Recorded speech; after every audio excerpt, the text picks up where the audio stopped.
नमस्कार दोस्तों, आप देख रहे हैं UP news live update channel में देश दुनिया की खबरें। हमारी वीडियो कहां से देख रहे हैं कमेंट में जरूर बताइए और चैनल को शेयर और सब्सक्राइब जरूर करें। चलिए बढ़ते हैं पहली खबर की ओर। जेएनयू में लगे कथित भड़काऊ नारों को लेकर उपाध्यक्ष गोपिका की सफाई सामने आई है। गोपिका ने साफ कहा कि हमारी लड़ाई किसी व्यक्ति या संस्था से नहीं बल्कि एक विचारधारा के खिलाफ है। उन्होंने कहा कि छात्रों की आवाज को गलत तरीके से पेश किया जा रहा है और नारे देश के खिलाफ नहीं बल्कि अन्याय के खिलाफ थे। उपाध्यक्ष गोपिका ने आरोप लगाया कि कुछ संगठन जानबूझकर छात्र आंदोलनों को देश विरोधी रंग देने की कोशिश कर रहे हैं। उन्होंने यह भी स्पष्ट किया कि जेएनयू हमेशा से सवाल पूछने और लोकतांत्रिक मूल्यों की बात करने वाला संस्थान रहा है। गोपिका ने प्रशासन से अपील की कि छात्रों की बात सुनी जाए, न कि उन्हें डराया जाए। उन्होंने कहा कि अभिव्यक्ति की आजादी संविधान का हिस्सा है और छात्रों को अपने विचार रखने का पूरा अधिकार है। फिलहाल जेएनयू में इस मुद्दे को लेकर सियासत तेज हो गई है और बयानबाजी का दौर जारी है। नहीं चाहिए व्यूज, बस दुकान चलानी है। बिहार में रहने वाली रशियन गर्ल का यह बयान अब चर्चा में है। सोशल मीडिया पर वायरल होने के बाद उन्होंने खुलकर बताया कि वायरल होना जितना आसान लगता है उतना ही खतरनाक भी है। उन्होंने कहा कि वीडियो वायरल होते ही पहचान बढ़ी, लेकिन इसके साथ ट्रोलिंग, फर्जी अफवाहें और निजी जिंदगी में दखल भी शुरू हो गया। कुछ लोग बिना जाने समझे बातें बनाने लगे तो कुछ ने सिर्फ व्यूज के लिए कंटेंट बनाने का दबाव डाला।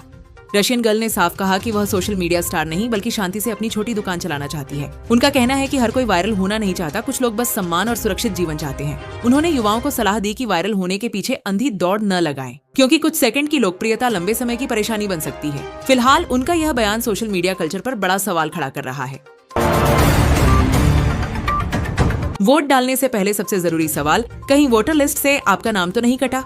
अगर आप भी कंफ्यूज हैं तो घबराने की जरूरत नहीं। सिर्फ 5 आसान स्टेप्स में आप अपना नाम चेक कर सकते हैं। स्टेप 1, सबसे पहले चुनाव आयोग की वेबसाइट voters.aci.gov.in पर जाएं। स्टेप 2, होम पेज पर सर्च इन इलेक्टोरल रोल विकल्प पर क्लिक करें। स्टेप 3, यहाँ 2 तरीके मिलेंगे, मोबाइल नंबर या EPIC number voter ID number से सर्च करें। स्टेप 4, जरूरी जानकारी भरें और सर्च बटन दबाएं। स्टेप 5, स्क्रीन पर आपकी वोटर डिटेल्स आ जाएंगी, नाम, फोटो, पोलिंग बूथ और विधानसभा क्षेत्र। अगर नाम नहीं दिखे तो तुरंत नया आवेदन या सुधार के लिए फॉर्म भरें। याद रखिए, वोट आपका अधिकार है, इसलिए आखिरी वक्त का इंतजार न करें। आज ही अपना नाम वोटर लिस्ट में जरूर जांच। बिहार कर्मचारी चयन आयोग यानी BSSC के चेयरमैन पद से आलोक राज ने इस्तीफा दे दिया है। उनके इस्तीफे के बाद राज्य की प्रशासनिक और सियासी हलकों में हलचल तेज हो गई है। गौरतलब है कि IPS सेवा से रिटायरमेंट के तुरंत बाद नीतीश सरकार ने आलोक राज को BSSC का चेयरमैन नियुक्त किया था। उनकी नियुक्ति को अनुभव और प्रशासनिक सख्ती से जोड़कर देखा जा रहा था। सूत्रों के मुताबिक आलोक राज ने व्यक्तिगत कारणों का हवाला देते हुए इस्तीफा सौंपा है। हालांकि सरकार या आयोग की ओर से इस्तीफे की वजह पर अब तक कोई आधिकारिक बयान नहीं आया है। BSSC के जरिए राज्य में कई अहम भर्तियां चल रही थीं। ऐसे में उनके अचानक इस्तीफे से भर्ती प्रक्रियाओं पर असर पड़ने की आशंका जताई जा रही है। अब बड़ा सवाल यह है कि नीतीश सरकार जल्द नया चेयरमैन नियुक्त करेगी या नहीं और क्या लंबित भर्तियों की रफ्तार प्रभावित होगी। फिलहाल सभी की निगाहें सरकार के अगले कदम पर टिकी हैं। क्रिकेट जगत में इन दिनों एक नाम तेजी से चर्चा में है, अमन राव। अमन राव ने दोहरा शतक जड़कर क्रिकेट की दुनिया में सनसनी मचा दी है और खास बात यह है कि उनका कनेक्शन USA से जुड़ा हुआ है। अमन राव भारतीय मूल के क्रिकेटर माने जाते हैं जो अमेरिका में रहकर क्रिकेट खेल रहे हैं। उन्होंने जूनियर और घरेलू स्तर पर लगातार शानदार प्रदर्शन से अपनी पहचान बनाई। हालिया मुकाबले में लगाया गया उनका दोहरा शतक न सिर्फ रिकॉर्ड बुक में दर्ज हुआ बल्कि चयनकर्ताओं और क्रिकेट एक्सपर्ट्स का ध्यान भी खींच लाया।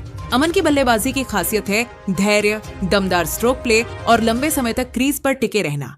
सीमित संसाधनों वाले क्रिकेट सिस्टम से निकलकर उन्होंने यह साबित कर दिया कि टैलेंट सरहदों का मोहताज नहीं होता। अब सवाल यह है कि क्या अमन राव USA क्रिकेट टीम के भविष्य का बड़ा चेहरा बनेंगे? फिलहाल उनका यह प्रदर्शन युवा क्रिकेटरों के लिए प्रेरणा बन चुका है। जेएनयू एक बार फिर विवादों के घेरे में है। कैंपस में मोदी शाह की कब्र जैसे आपत्तिजनक नारे लगाए जाने का आरोप लगा है, जिसके बाद सियासी तूफान खड़ा हो गया है। बताया जा रहा है कि यह नारेबाजी एक छात्र कार्यक्रम के दौरान हुई, जिसका वीडियो सोशल मीडिया पर तेजी से वायरल हो रहा है। बीजेपी ने इसे सीधे तौर पर देश के शीर्ष नेतृत्व के खिलाफ नफरत फैलाने वाला कृत्य बताया है और सख्त कार्रवाई की मांग की है। वहीं छात्र संगठन और वामपंथी खेमे का कहना है कि नारों को संदर्भ से हटकर पेश किया जा रहा है और इसका मकसद केवल सरकार की नीतियों का विरोध था, न कि किसी को धमकी देना। इस बीच उमर खालिद का नाम भी सियासी बहस में घसीटा जा रहा है। हालांकि उनकी भूमिका को लेकर कोई आधिकारिक पुष्टि नहीं हुई है। पुलिस और विश्वविद्यालय प्रशासन ने मामले की जांच शुरू कर दी है। अब बड़ा सवाल यही है, क्या यह अभिव्यक्ति की आजादी है या फिर सीमाएं लांघती राजनीति? पाकिस्तान से एक बार फिर भारत के खिलाफ भड़काऊ बयानबाजी सामने आई है।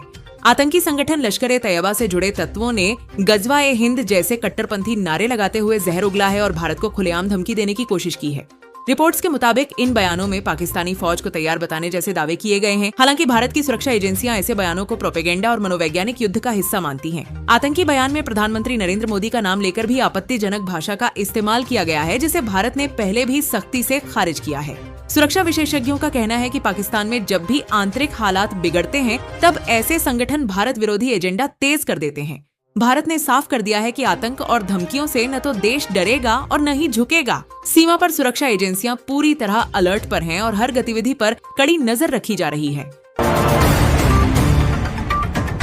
सोना और चांदी की कीमतें इन दिनों बेकाबू नजर आ रही हैं। लगातार तेजी ने निवेशकों और आम ग्राहकों दोनों की चिंता बढ़ा दी है। सवाल उठ रहा है कि क्या इस उछाल के पीछे वेनेजुएला संकट बड़ी वजह है? एक्सपर्ट्स के मुताबिक अंतर्राष्ट्रीय स्तर पर भू राजनीतिक तनाव, खासकर वेनेजुएला से जुड़ी घटनाओं ने ग्लोबल मार्केट में अनिश्चितता बढ़ा दी है। जब भी दुनिया में तनाव बढ़ता है, निवेशक शेयर बाजार से पैसा निकालकर सेफ हेवन यानी सोने चांदी में निवेश करने लगते हैं।